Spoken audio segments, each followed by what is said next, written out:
Aha! It only took 2 tries. Craig gonna Craig, I see. Yeah, Ah, well, okay. Intro and then we'll start this thing. agreed.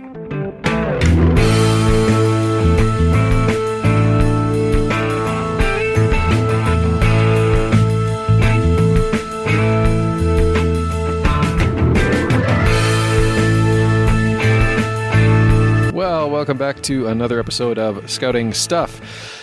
You've got two of us this evening, Scouter Ken, and over yonder at the other end of the Discord link, Scouter Colin. Hello. Hello, good sir. It's been a hot minute, or a month worth of minutes. Yeah, I agree with that sentiment. Just so you know, I am opening a can of pop.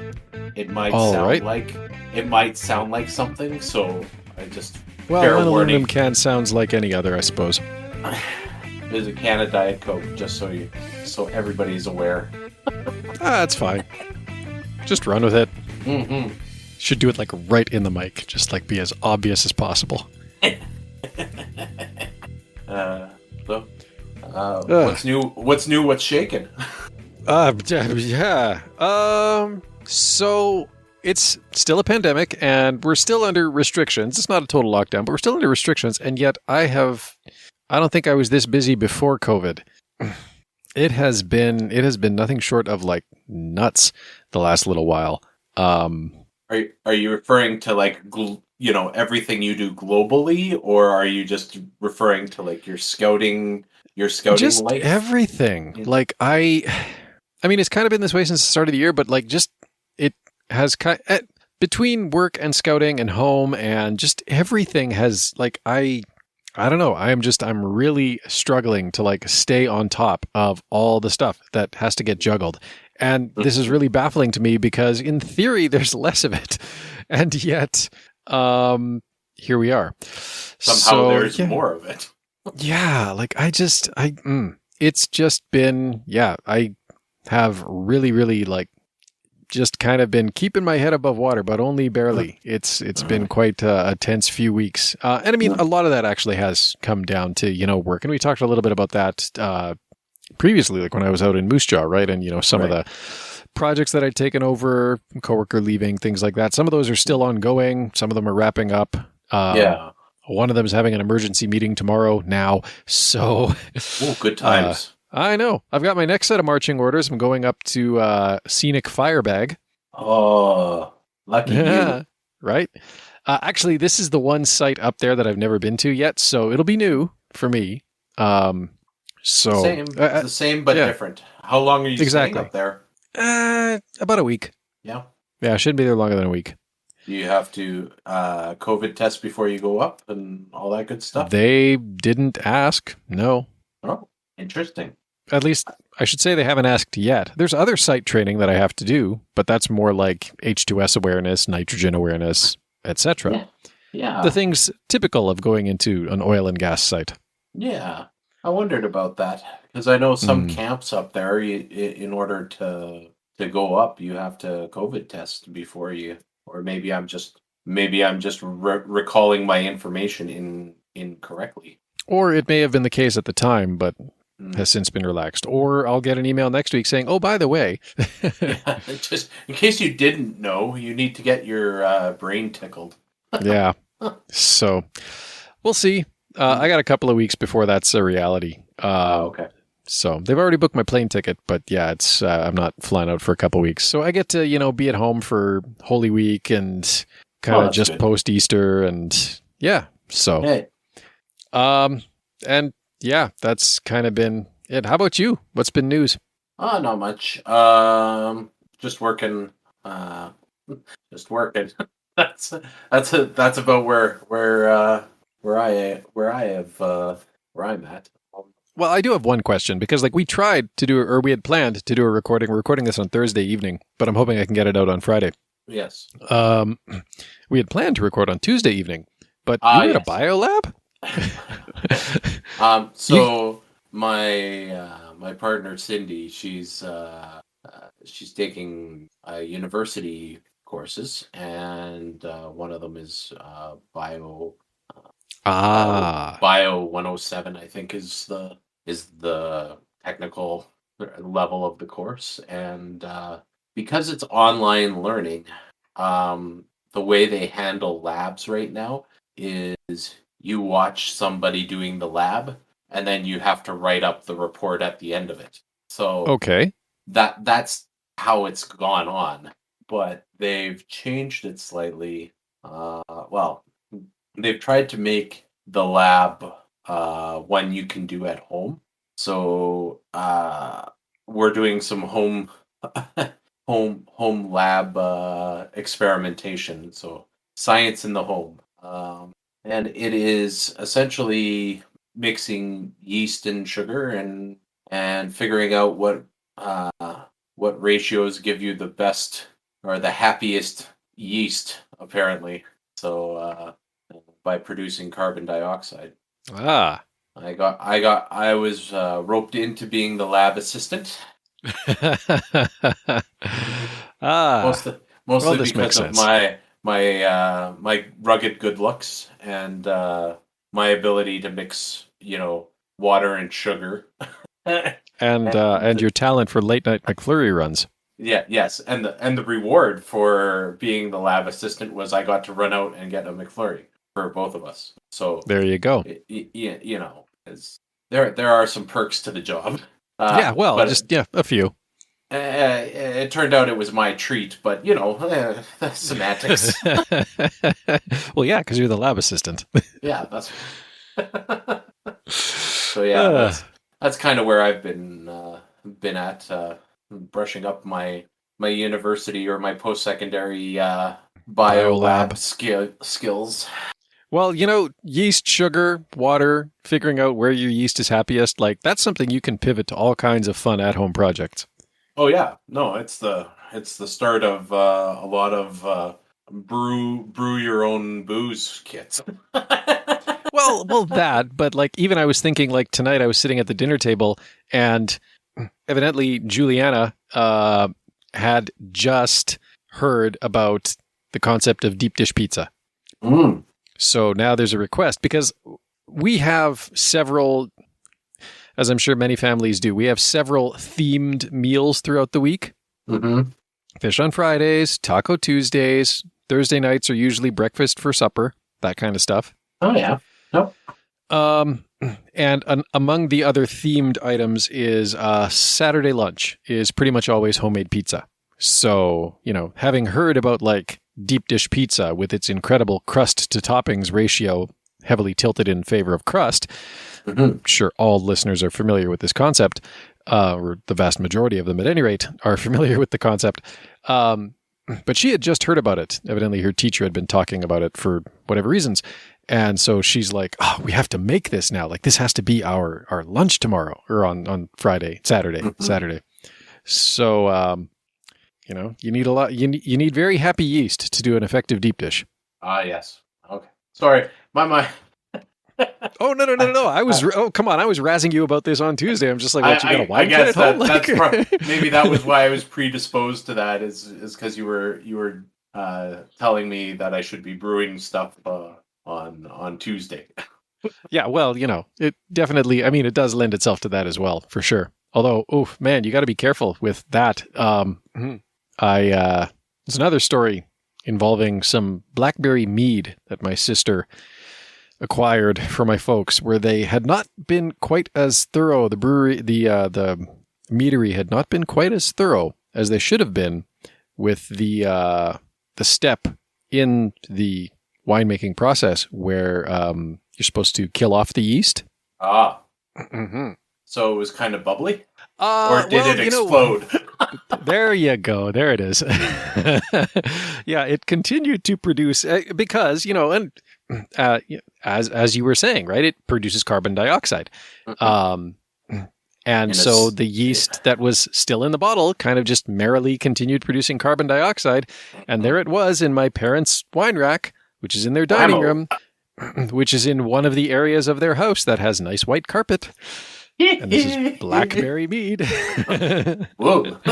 It popped. It definitely did pop, and it was definitely you can still kind of just see the stain today. My dad did wonders for getting it out of the carpet. You can still just kind of see the outline because, blackberry stains on white carpet. Yeah. It's never coming out 100%. No. My mom had a separate error where she was trying to make something that had a sort of a cherry base, and her yeast CO2 production got a little bit out of hand. But the bottles were upright because they were actually still like in the fermentation phase.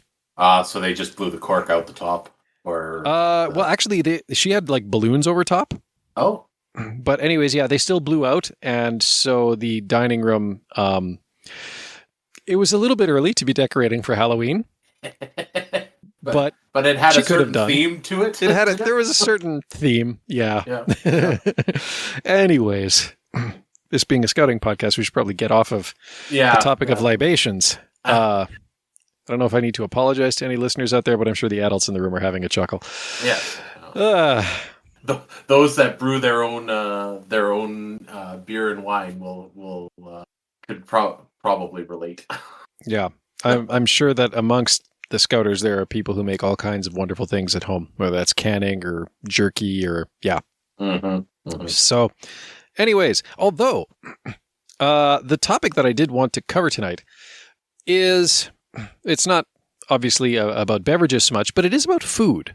Because I kind of took a little bit of inspiration from, so we had an in-person scout meeting last weekend, and it was like 4 hours. Like we set up at picnic areas at Wilfrid Laurier Park, and they had a whole bunch of different activities for the scouts to tackle. Oh, nice.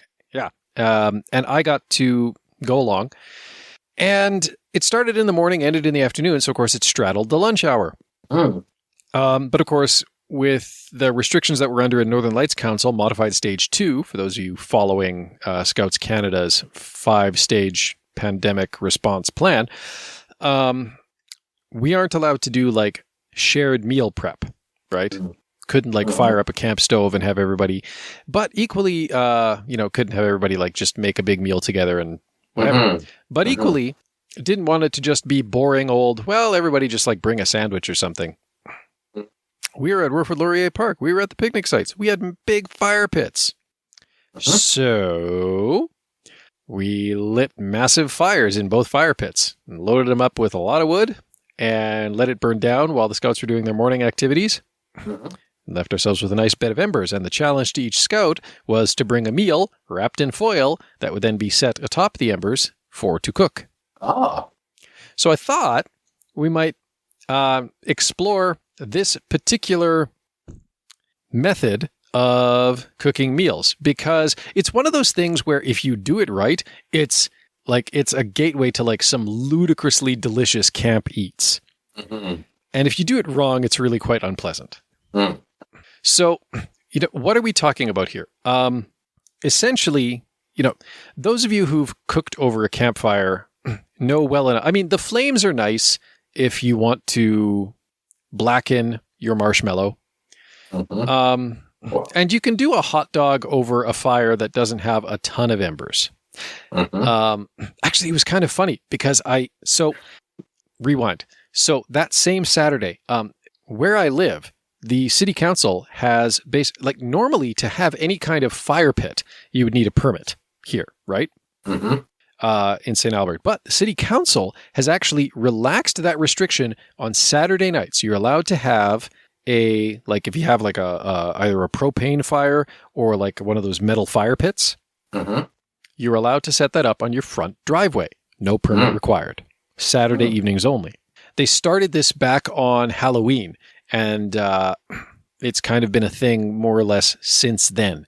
And it's really cool, right? Because like that's kind of become a way for a lot of people in the community to just sort of hang out. People will set up their fires and everybody's kind of got their fire on the driveway and they're sitting around their own fires and we're kind of just talking. Well, last Saturday after the scout thing, it was really, really cold and windy. So not great fire weather. Most people weren't outside, but Elena really, really wanted a fire. And she really, really, in particular, wanted a fire-cooked grilled cheese. And of course, I have like the little sandwich the little camp cooker. Yeah, toaster thing. Two pieces of bread, jam. Yeah, really, delicious. So, and I have a metal fire pit, and I had some firewood. So we were able to put a fire together. And funnily enough, actually, the wind really helped because like it was, I set the fire up like, so basically the wind was constantly like blowing onto it. So it burned hot and fast. But what it didn't do was set up a great bed of embers. It was actually burning through the wood too quick to really form good embers. So her sandwich did eventually get cooked, but it took way longer than it should have. So it was kind of an interesting contrast for me to see like, okay, well, I had this fire in the morning that had like just this huge bed of embers. And then I had this fire in the evening that had almost no embers, and how long it took to cook a grilled meals cheese on both, right? It's like it took me as long to cook Elena's grilled cheese sandwich as it took to cook Ella's lunch, which comprised of like meat and potatoes and vegetables, right? Which is kind of baffling until you realize that the embers are the key. And that's kind of the point I was driving towards with that example is that, yeah, you can, if you have flame, you can do, usually you can do like a hot dog and you can do a marshmallow easily enough if you have good flame. But if you want to cook anything else over a fire, it's not so much the flame that matters, it's the embers. I seem to recall like in our, our survival skills camp that we were in Scouts, that there were different types of fires you could actually construct to be more beneficial for reflecting heat or for cooking on or for just general massive heat production or signaling, whatever. Like how you build the fire is kind of dictates what you're using it for. Yep. And actually that leads into, so I pulled up a few different articles, and I'll include them in the show notes. One is from The Kitchen, kitchn.com. Thekitchen.com. But they have an article about 5 rookie mistakes to avoid when cooking over an open fire. And so one of the things they do talk about, actually 2 of the things they talk about are exactly that. Like this is a very particular kind of fire. So with this fire, and we did this with the Scouts, definitely, and I tried to do this with Elena as well, but I mean, again, obviously, the wood, like literally with the wind blowing on the evening fire the way it was like, you blow on a fire, right? And you introduce extra oxygen to the fire and it lights up more, right? Literally that constantly. So the fire was burning really, really fast and really, really like well, but it just was not putting down embers. It was literally consuming the fuel too fast. Whereas the Scout fire, we had a good fire going. We got it going. Once it was established, we loaded it up with wood, made sure and it was nice, dry wood, caught fire really easily, made sure to have good oxygen flow all the way through, but a lot of wood all at once. So it starts with, almost a bonfire, right? Like it starts with a really big fire, which is certainly nice to warm up to and certainly nice to look at. Not so good for cooking at the moment. But anyways, so like with the kitchen article, they talk about how exactly the process that we followed, right? Build that small starter fire, kindling smaller logs of wood, let that burn for 30 minutes, and then add larger pieces of wood as needed. And so that's kind of what we did, is we had the base fire and got it going really, really good. And then we added a bunch of wood. Not our entire supply of wood, but definitely enough to like get, because what you need is you need a big bed of embers. That's kind of the ultimate goal of all of this, right? Or, if you're like, what is an ember? It's the coals, right? They're not coals, but like, if you want to think of them as the hot coals, they're what's left simmering in the bottom of the fire pit after the flames have dwindled and the fire hasn't gone out yet. And if you have a good bed of embers, you can easily restart the fire. I've done this many, many times, right? Just you could throw a log on it and it'll light. Yeah, blow on it a few times and whew, there it goes again. This is, there's your fire safety tip too, right? Obviously, you got to make sure it's not enough to just make sure that the flames have gone out. There's also the embers to consider. And, are you controlling for that when you're dousing your fire? But anyways. They're more visible at night, I find. They are. They are. For obvious reasons. But, mm-hmm. but yes. So anyways, burned the fire for a while, burned a lot of wood on the fire. And I mean, like, we probably had these things going for at least an hour, maybe closer to 90 minutes of just, keeping the fire going, adding lots of wood, but making sure that we were getting that really solid ember layer that just about filled the entire fire pit. Mm-hmm. And once we did that, everybody had brought their meals foil wrapped. And so we just kind of placed those around the embers and, rotated them every so often to cook them on both sides. Some stuff you can also pile embers on top. That's another technique if you don't want to do the rotation. It really depends. We were doing a little bit of both. So we had some embers on top, but then we would rotate them as well. Just to make sure that things were cooked through thoroughly. Some people, like myself and Ella, had brought everything that was in our food was technically already cooked, and so we were more just heating it up. Some of it was frozen, but it was all it was all food safe already. Some people, though, had brought stuff with raw meat in it to start with, and so you got to make sure that all gets cooked through. And depending on what you're cooking, it can take a little while, right? You do have to be patient. But yeah, so what I thought I would maybe share are, again, just some observations as to, what made for the most success and what resulted in failure. And again, obviously getting that good bed of embers is the key, right? The fire's not ready to cook when there's still mostly flame. You have to let it burn for a while. You have to keep adding wood to it, keep feeding the fire. And then eventually you do get this nice layer of embers at the bottom. And that's your step one. So you can't be impatient. You definitely cannot be impatient. It took us, like I say, at least an hour, probably closer to 90 minutes to get the fire to the point that it was really, really ready for all of us to cook our food at once. Now, once we had it and everybody put their food on it, some people's stuff turned out really, really well. Mine was a tiny bit burnt, but then I made a little bit of a smaller package. So mine and Ella, me and Ella had made a little bit smaller packages. So ours were a little bit burnt, but still, for the most part, good. There was one scout, her meal turned out amazing. It looked incredible. It was just perfectly cooked. And the thing that I think really distinguished the meals that turned out well in this experiment versus the ones that turned out not as good. We had another scout whose primarily very veggie heavy preparation was mostly veggie chips. Oh. Often very black veggie chips. They were Cajun? Very, very Cajun and crispy. Crispy carrots, I don't imagine, are that pleasant. But anyways, so one thing that distinguished the scouts whose meals turned out better versus the ones whose didn't turn out as well was layers of foil. So when you're cooking on embers, obviously making sure that the package is reasonably airtight, that's important. And so you can use there's what's called a drugstore fold. So you place the foil on on a flat surface, food in the center, fold up the sides to make a tent, then kind of hold the edges together, fold those together, and then on the two ends that are still open, just kind of bring those down together, fold them together, and that gives you a reasonably airtight fold. It's also really quite simple to do. So first off is making sure that your foil is airtight around your food. Second is, and this was my mistake, don't make the foil too tight to the food. It needs some room to expand.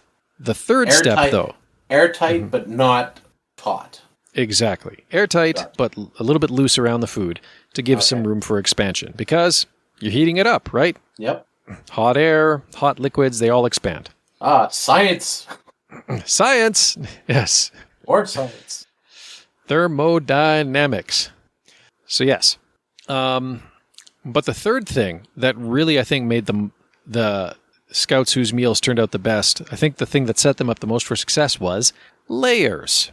At minimum, of course, you want to put your food in one layer of foil. Yes. But if you go to 2 or 3 layers, then you're essentially creating a small scale double boiler. Oh. So you're actually slightly insulating your food from the direct heat of the fire. I mean, we're talking millimeters here, but sometimes that's enough. If there's just a little bit of air in the midst of it there, sometimes that's enough.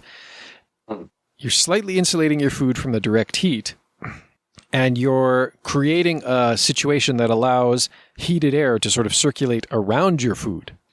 And so you're creating that double boiler type situation, which makes for more effective heating overall, right?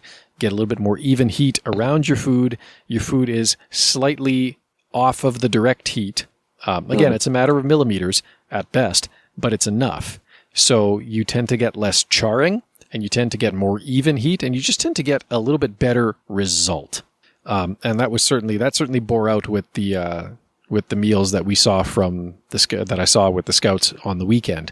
The ones who had put even a second layer of foil, or in the case of the one whose meal turned out just awesome, I think that was like 3 layers of foil.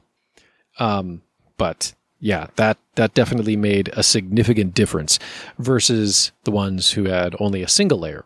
It makes sense when you say it. Like, yeah. Oh yeah. I guess, you space it out and. And at that point, the cooking, and the thing about it is, this is the sort of thing that you basically prepare at home and show up with. You can prepare it on site at camp. And I mean, we've done stuff like this before, mostly cakes. Hi, Graham. I don't know if you remember the spring thaw that we did, where one of the events was they were using a branding iron on pieces of wood, right? Mm-hmm. And what did we do with that big coal pit that we had been heating the branding irons in all day? What did we do at the end of the day? We cooked a cake. We did. We made a cake. Chocolate zucchini, as I recall. I was the one who made it, so it was really good. And then we had some cream cheese icing on top of that, I think. Yep. So the envy of all the staff. Yeah. Well, we were offering pieces to people as they came by. Yeah, that's true. We were. I had fun with that. I was mostly just doing food prep for the rest of the vent crew on that camp, so that was a fun one. And Robin was helping out too, as I recall. It was good. It was good times. But, it goes to show, if you have a fire with a really good base of embers, you can do a lot. Mm-hmm. You can bake a cake. Although, if you've been listening to the podcast long enough, you'll know that cake is kind of a running joke / thing we do in the 59th. So, make of that what you will. But, anyways, yeah. So once you've got your bed of embers, and once you've got your food wrapped in foil, the cooking process is actually pretty easy. You literally just wrap your food in the foil and place it on the embers. And then you just have to wait. And depending on what you're cooking, it can take a while. So I'll include a few links in the show notes. One is from a Scouts BSA website, and one is actually from the Girl Scout. And this one, actually, the best resource I found for recipes for foil pack ember cooking is from the Girl Scouts of Greater Los Angeles. They have a whole book, and it's at least 16-ish pages long. Wow. Mm-hmm. And they walk you through there's diagrams. They walk you through the whole procedure, how to do the drugstore fold, and then different dishes that you can cook. So the one they start with, and actually if you go to my daughter and Ella and I love Tasty, which is, I think it's a BuzzFeed website, but they have a really great app as well.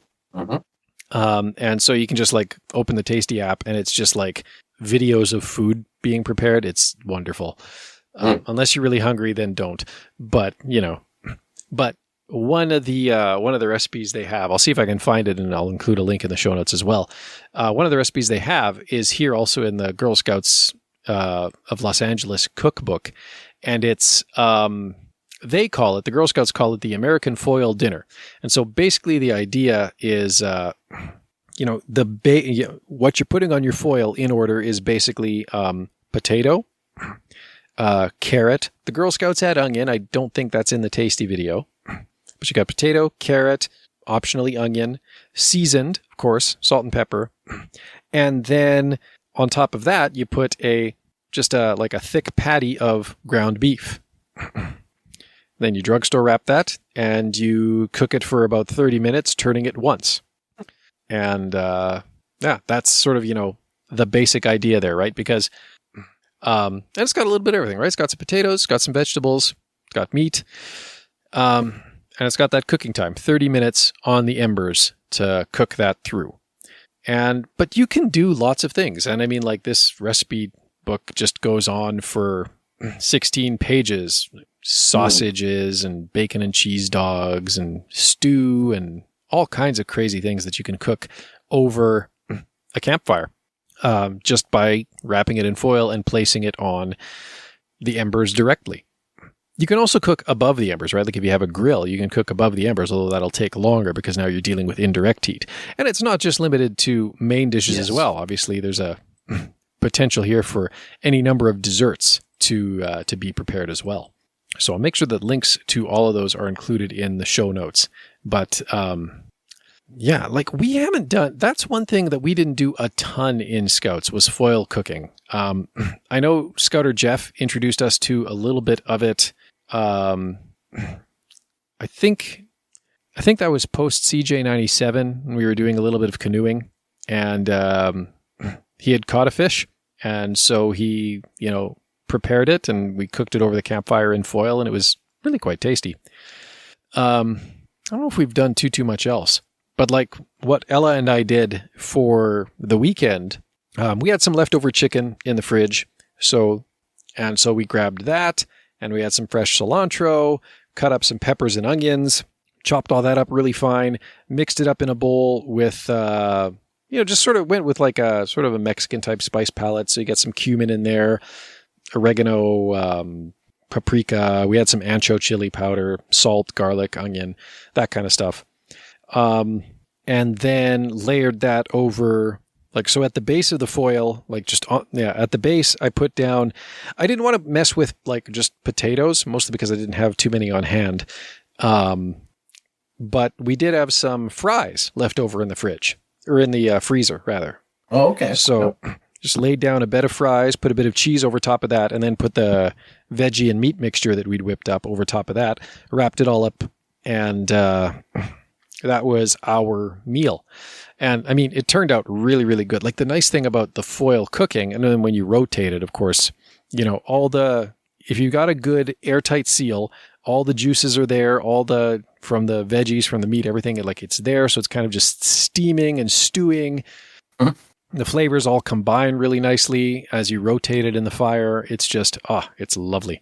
And it gets, a little bit of it still picks up some of the smokiness from the fire, right? And just the way that it cooks, being so close to the heat, is really quite unique. It's a very different type of cooking than doing it over a grill or even in a pan. So it's just really, really quite an enjoyable meal as a result of that. If you do it right. I mean, if you do it wrong, then it might just be black all the way through. Mm-hmm. It's the risk you take with Scout cooking sometimes. Yeah. But you'd be surprised what you would eat when you're hungry. That's also true. That is also true. But anyways, I was thinking of the time I cooked a steak on an open fire. It was an outing. I think there were only 4 of us at the time, but and we were in Jasper, and we were just at the Pocahontas campground there. And we decided that we were going to have steak one night. And essentially what you're saying, we did, right? So we started the fire in the morning and just kept, feeding it all day. And then by, 6 o'clock when we were ready to start eating or start cooking, it was ready to go. And it was, we cooked on a grill. So, I mean, it was one of the Parks Canada grills. So we actually spent some time seasoning the grill. So we had a wire brush with us, and we, because those things aren't exactly known for their stellar, they have a layer of rust you have to get through. So yes. So we spent some time tuning up the grill so that it was nice. There was some more. I think we went through a not a jug, not probably about a liter of quart of canola oil while we were seasoning the grill. Because you would oil the grill. That's a and lot, then yeah. You'd oil it and then you'd put it over the fire and it would smoke out. Yep. And you'd scrape it and then you'd oil it again and Yeah. lather, rinse, repeat a whole bunch until it was black and it looked really good. So whoever and got then it's that ready to cook. Yeah, whoever got that campsite after we were in it, had a really polished grill at the end of the. Well, hopefully they were able to take advantage of it. Mm-hmm. But yeah, no, cooking over a fire for a steak, so good. Well, yeah, because you pick up like all the smoke. Yeah, it was by far the best steak I've ever had, and that's saying something because it was just a store-bought steak. It wasn't anything special, but yeah, it was pretty good. No, definitely. And I mean, like that's one of the great joys. Like, I mean, to be fair, like you can whip up some pretty tasty stuff on a camp stove. I think I have probably more fond memories of eating camp meals, whether prepared on a camp stove or a fire, than I do restaurant meals. Mm-hmm. And I've had some really good restaurant meals too over the years. But yeah, like for camp cooking, if you have the option to cook over a fire, if you can pull it off well, do that, because yeah, every time it's going to taste amazing. You pick up there's so much richness of flavor that comes from, especially if you have, and I mean like anybody who's, worked with like barbecue knows this, right? It's some of the same principles apply, right? If you have really good wood, like, I mean, if you have mainly Western red cedar in your fire and you're cooking over that, it's going to just be so flavorful. Mm-hmm. Certain kinds of wood, they even just the campfires themselves have just this wonderful aroma, and to get that infused into the food is just the best thing. And again, just the dynamics of how food cooks, especially if you do have it close to the embers, are just a little bit different. And so just sort of the ways that different foods naturally express flavors as they heat is a little different. And in general, you get this very just wonderfully rich flavor out of most everything that you're cooking. Heck, even the campfire cakes are kind of memorable in their own right for just being like, this is different. But this fun. This is and fun to make, yes. So definitely, and coming back to another consideration that I'm sure scout groups, not just in Canada, are operating under at the moment, right? We're under these restrictions where we can't have people doing shared meal prep. If you're lucky to be able to do overnight camps where you are, great, all power to you. I'm so jealous. We can't even do that right now. But we can definitely have the youth get together for a few hours in a day.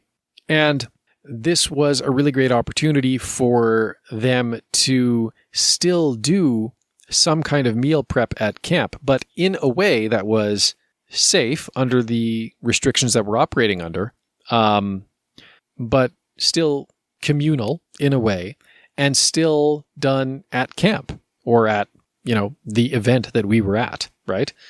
It was still a very scouting way to cook a meal, but everybody was still doing their own individual meal. And they, of course, prepared it ahead, which, is an extra little lesson. Obviously, want our scouts to be able to think ahead, plan ahead, decide, okay, well, this is the kind of activities we're doing. How much do I need to eat? What should I make for myself? That sort of thing. And, some scouts didn't maybe quite bring enough. Fortunately, they had brought extra snacks. Good for them. Some scouts maybe brought a little too much. I think Ella and I more or less got our meals just right. And it was a fun little addition to what was actually, just broadly speaking, a fun day. They kind of worked out a way to play Among Us live. And I think the idea is they were doing a dry run for an event they're going to host for the Cub Scouts at some point. And they went on a hike because, of course, Laurier Park is kind of right there in the river valley. Some good hiking in that area. They tried their hand at shelter building. There were some teachable moments there. Going to have to work on that with them a little bit more. And then, the campfire cooking. So really, I mean, sounds like an enjoyable time. It was. And so it kind of just gave me this idea, you know what, let's pick apart this idea of like cooking directly on the embers a little bit, because it's a really unique cooking experience. And I think it's very, if you do it right, it's a very fun opportunity for Scouts, and even Cub Scouts can really get into it, right? Like everybody kind of, even someone at the Cub Scout age can understand, oh, okay, I put my food in the tinfoil and then I wrap it up. It's an exercise in patience, but it is a very fun way to sort of, get the Scouts to engage with the idea of cooking at camp, because sometimes that can be a little bit like pulling teeth, It's like, oh, I don't want to be the one lighting the stove. Oh, I don't want to be the one cooking. I don't want to be on meal duty. I don't want to be on dish duty. That's the other nice thing about foil is there's no dishes to clean up afterwards, except maybe the fork that you bring. Yeah, that's right. You can just eat it right off of the foil that you brung. Yeah. And, again, it works within the limitations imposed by the restrictions that we're under right now. So definitely happy about that. It'll be nice when we can do more complex meal prep, communal meal prep again, but that could well be months or even another year from now. So who knows? Mm-hmm. But there's an option for you. So anyways, yeah, I'll make sure that those links end up in the show notes, the little kitchen article, but then especially like this Girl Scouts cookbook, because man, there is just everything in here. Like, They just have, everything. And not even just in foil. Like they go in to talk about like how to cook stuff in orange shells, which is another fun way to do it, right? Like if you've ever made, if you just even like whip up some brownie batter, like even just packaged brownie batter, and then you take an orange and you hollow out the orange peel. So you just have this cup. And then you put the brownie batter in there and put that on the embers. Oh, that is some tasty eats. That is, you kind of get that chocolatey orange, flavor profile. It's really good. Yeah. And that is another way that obviously you're not going to flip that, right? You're just going to have to let it heat from the bottom, but the orange peel channels the heat in a very particular way and infuses a lot of flavor as well. And so, that can be a very tasty and rewarding way of preparing your food as well. And I suppose it could work for some other things too, right? Like there's certain meats that do well with like that sort of acidity of like an orange or a lime. So thoughts for it. But yes, cooking on embers, well worth exploring. Yeah. Because the other nice thing about it is it takes a while. So you can get, you're going to be taking a while to get your embers done. That's going to take you at least an hour, maybe an hour and a half to get a good bed of embers. So you have a person minding the fire and everybody else goes off and does an activity. And then everybody comes back and puts their foil pack stuff on the fire. And in most cases, you're looking at 30-minute cook times, sometimes less, but usually in that 30-minute range. Potatoes can take 40 or 50 minutes, depending on the size. Yeah. So great. Everybody comes back. They can put their foil packs on the embers, and then they can go off and do a shorter activity. And the person minding the fire, can kind of time it. And at the halfway point, turn everybody's stuff over and keep going from there. It's a really good way to sort of time your activities by. And then they come back and, hey, tasty hot meals. Hopefully tasty. Definitely hot. All righty. So there's that one. Give that one a try. It's good fun. Do I have any shout-outs? I don't believe I have any shout-outs this week. I haven't had any emails recently. I don't think I've had too many comments.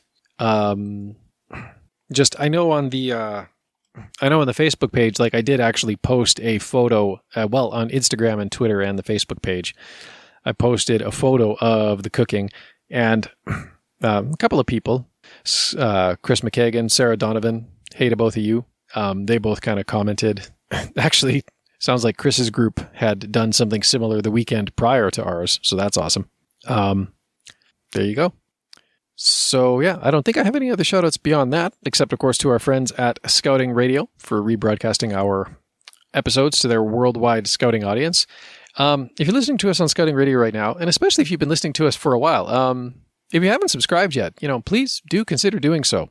By all means, continue listening to Scouting Radio. They're awesome. But do consider subscribing to us as well. We will hit your podcatcher just as soon as each episode goes live, hopefully tomorrow in this case. And But if you do prefer to continue listening on Scouting Radio, please do also at least consider reaching out, getting in touch. We would love to hear from you. Ken. Yes, sir. How does one get a hold of us these days? Well, it hasn't changed too much. Email still works, scoutingstuffpodcast@gmail.com or outlook.com. I'm not picky. You can leave us a voice message, which you do by going to scoutingstuffpodcast.com and then just look for the blue button. It usually lives on the lower right-hand side of the page, I believe. It's a little bit harder to spot on a desktop. It's really easy to spot on a mobile. But anyways, yes, the recording button is this blue button with a microphone on it, just kind of in the lower right-hand side of the screen when you're at scoutingstuffpodcast.com. Look for that. You can reach out to us on Twitter. SSYSK Podcast is our handle there. Facebook.com or Instagram.com/scoutingstuffpodcast, because we're allowed slightly longer handles on those platforms.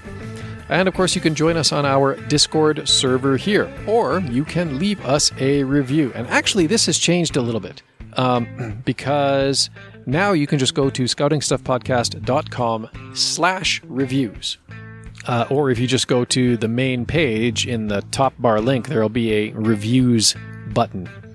And you can, A, see some other reviews that have been left about us, but then also B, there'll be a button there where you can submit your own review. You can submit it directly to the Scouting Stuff Podcast site, or there'll be links to Apple Podcasts and Podchaser, and you can leave reviews there as well, if you like.